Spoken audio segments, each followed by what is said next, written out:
So now you know about runtimes and the build packs that are available for you in bluemix. We're now going to explore the development environment itself. So I'm going to open up a terminal window. Actually, I'm going to open up a couple. And I want to differentiate them too, because I'm going to have one for Django and one for Flask. I've already installed virtualenv on this machine. I've also got Python installed, the default Python as well as Python 3.5. So this is going to be my Django window. Let's just create a directory where I'm going to keep my source code, and also where I'm going to create my virtual environments. So if I have a look at what version of Python is installed, by default it's 2.7. Python 3 is also installed, or 3.5.1. And I can find the paths of both Python and Python 3. I create virtualenv. I can specify which Python version I want in this virtualenv.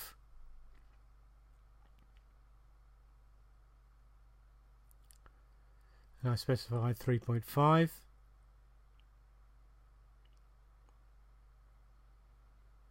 So now, when I switch on the virtual environment or activate it,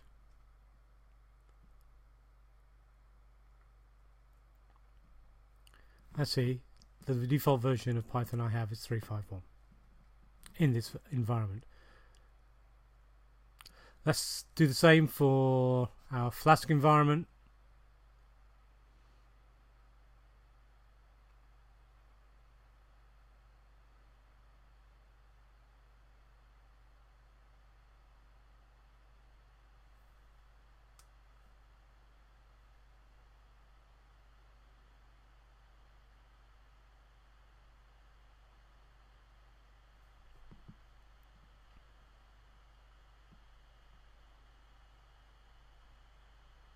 Oops, let's do it correctly.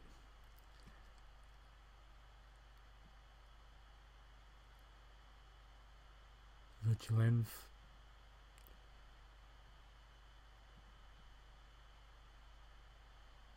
And now we have our Flask environment, and we just need to activate this one as well.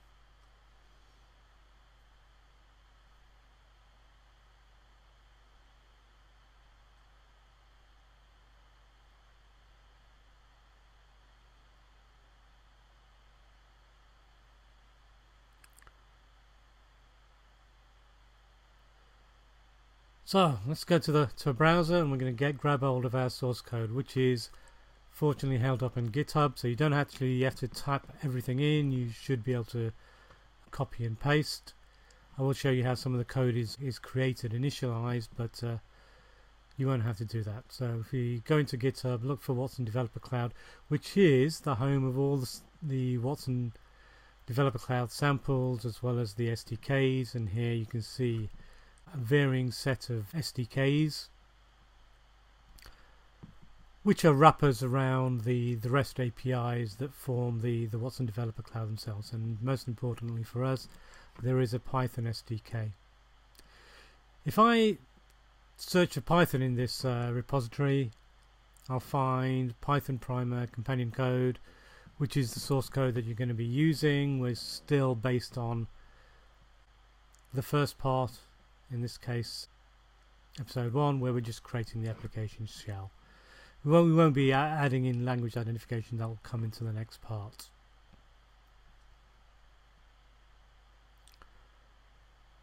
So we'll just download this code.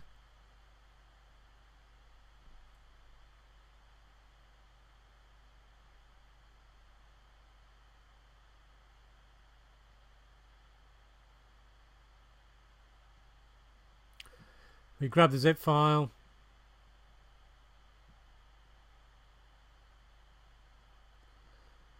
and we'll post it into our source directory, which will be a sister directory to environment directories. We've got Django and the Flask environment setters. Unzip the file.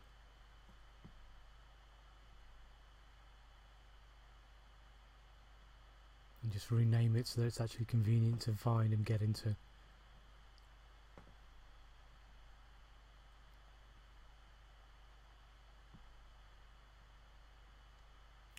So, going back into our Django environment,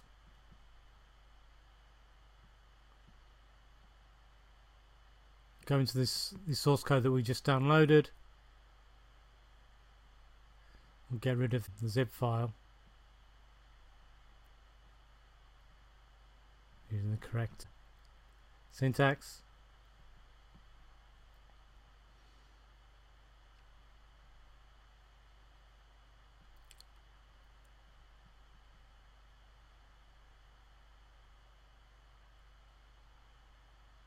We'll go into the first directory, in which the source code is just about initialized. So going to the Django project, you'll notice there is a Watson project, or Proj Watson. I'm going to show you how to create that shortly.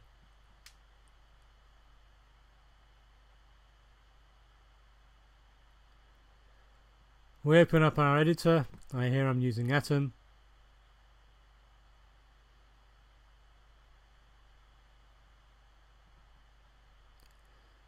Go into the source directory for the Django project.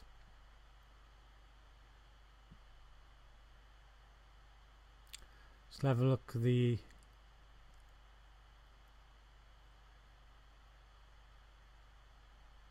Django project. No, actually, let's have a look at the Flask project to start off with. There are four key files, four files that define the project. But there are these four files define how you're going to run the project. They describe the project. The first one is the manifest file. This is a key file that tells bluemix how to deploy your application. You'll see the build pack, which should relate to the build packs we've seen before, and the Cloud Foundry stack, which, as I said, relates to the system and the framework software, things like the web server. And then the domain, which here is set to the UK. There is a proc file, and this tells the Python Flask framework how to actually deploy the application, how to start the application.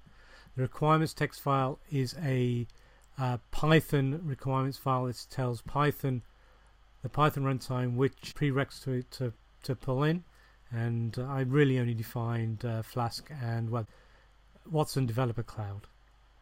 And then we have the runtime, where we define the runtime for the Python that we're going to execute. And I've just noticed that I've got 350 there, and I've got 351 installed. So there's a little bit of a mismatch, but it shouldn't be too much of a problem.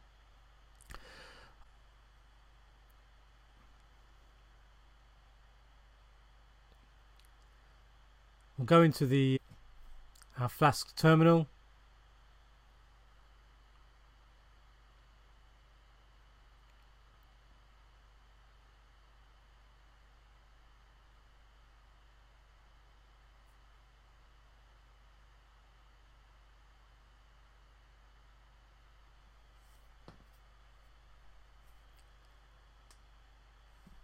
So if you have a look at the requirements text file, these are the requirements. I really only defined Flask and requests at Watson Developer Cloud. Everything else got picked up. I install the requirements. That goes away and does a pip install.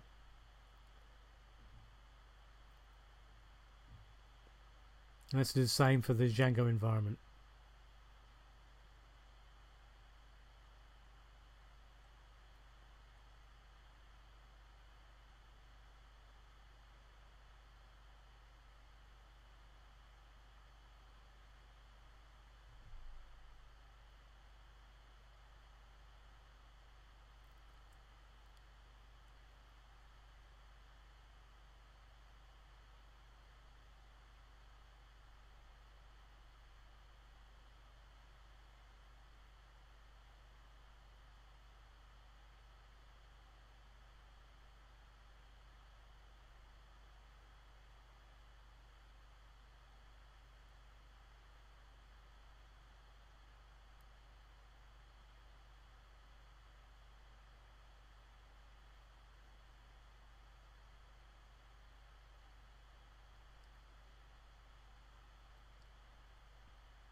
So I'm going to show you how I created the Django project. The Flask project was actually just creating the application file, so it's not really so complicated. But for Django, I did a Django admin start project for Proj Watson, and then I created the application using the manage py, and the application I called Watson language. Principally because this part of the application is really only interested in language identification, language translation, alchemy language, and natural language classifier. But we'll come to that. So get rid of this temp directory I've created, because if you've downloaded from GitHub, you already have the source code.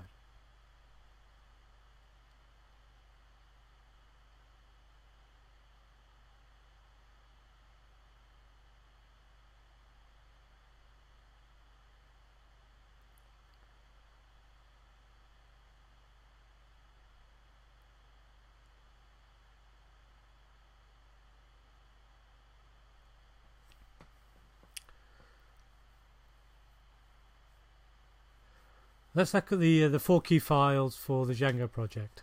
Again, the manifest file, the requirements text file for the Python requirements, the runtime, and instead of a proc file, I'm using a run sh file, which defines how to start this application. The advantage of this is that it allows me to do database initializations and migrations, although the application doesn't have any, and also create a super user account. So modify the name and host. Normally by default they're the same, but they don't have to be. Host is the URL name, and name is just your application name.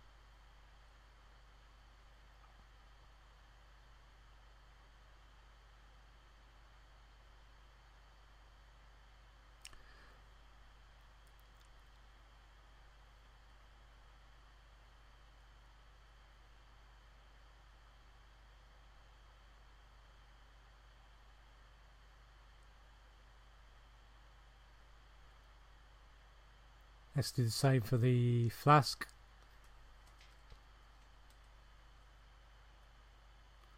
So that when we get to deploy this at the next phase, the applications are created properly.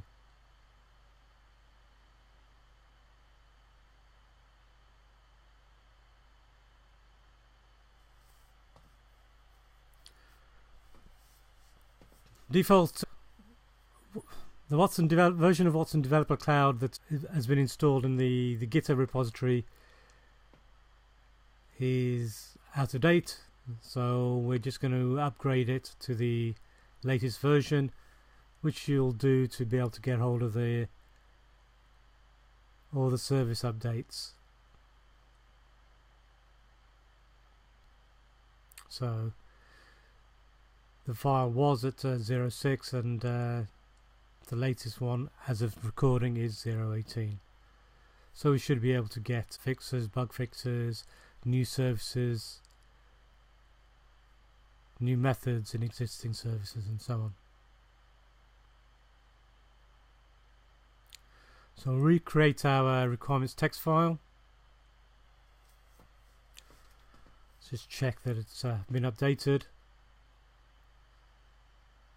because we need this file when we deploy the application. So now you have a development environment, and so you're now ready to create the application and deploy.